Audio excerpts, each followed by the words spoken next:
EPFO में लगातार 10 साल तक कंट्रीब्यूट करने वाले लोग पेंशन के हकदार बन जाते हैं। मतलब रिटायरमेंट के बाद वो ईपीएफओ से पेंशन प्राप्त कर सकते हैं।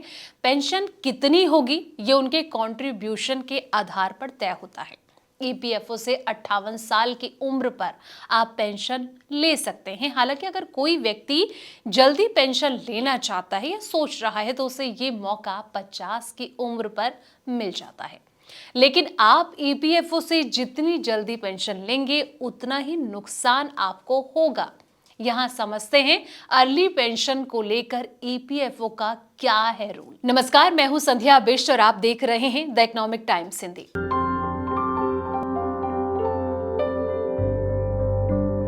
ईपीएफओ के नियम के मुताबिक अगर आपने ईपीएफओ में 10 साल या इससे ज्यादा समय तक योगदान दिया है यानी कि कंट्रीब्यूशन दिया है और आप पेंशन के हकदार हैं तो रिटायरमेंट के बाद पेंशन के लिए क्लेम आप कर सकते हैं। लेकिन आप अगर जल्दी पेंशन का लाभ लेना चाहते हैं, आप सोचते हैं कि जल्दी से जल्दी आपको पेंशन का लाभ मिले तो 50 साल की उम्र पर आपको अर्ली पेंशन के लिए क्लेम करने का मौका मिल जाता है। लेकिन इसमें आपका जो है वो नुकसान ही होगा। आप 58 साल की उम्र से जितने पहले पैसे निकालेंगे आपको हर साल के लिए 4% की दर से पेंशन घटकर मिलेगी। मान लीजिए कि कोई ईपीएफओ सदस्य 56 साल की आयु में पेंशन के लिए क्लेम करता है तो उसे मूल पेंशन राशि का 92% मिलेगा। मतलब कि निवेशक ने 2 साल पहले अप्लाई किया है, इसलिए उसके पेंशन राशि से 8% की कटौती हुई है। इसी तरह 55 साल की उम्र पर क्लेम करने पर मूल पेंशन का 88% और 54 साल क्लेम करने पर मूल पेंशन का 84% राशि पेंशन के तौर पर मिलेगी। हर साल के हिसाब से 4% की दर से पेंशन कम हो जाएगी। अगर आपकी नौकरी की अवधि 10 साल से कम है तो आप ईपीएफओ से पेंशन लेने के हकदार जो हैं वो नहीं होते हैं। ऐसी स्थिति में आपके पास 2 विकल्प होते हैं।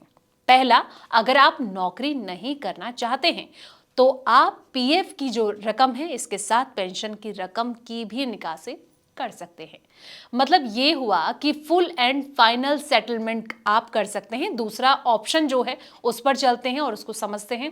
यानी कि अगर आपको लगता है कि आप भविष्य में फिर से नौकरी ज्वाइन करेंगे तो आप पेंशन स्कीम जो है वो सर्टिफिकेट उसका ले सकते हैं।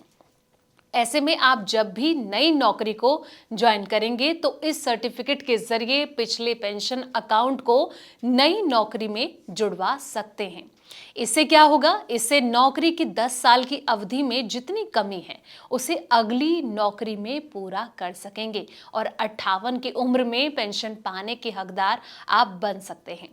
फिलहाल इस वीडियो में इतना ही। जानकारी भरे ऐसे ही तमाम वीडियोस के लिए आप देखते रहें द इकोनॉमिक टाइम्स हिंदी।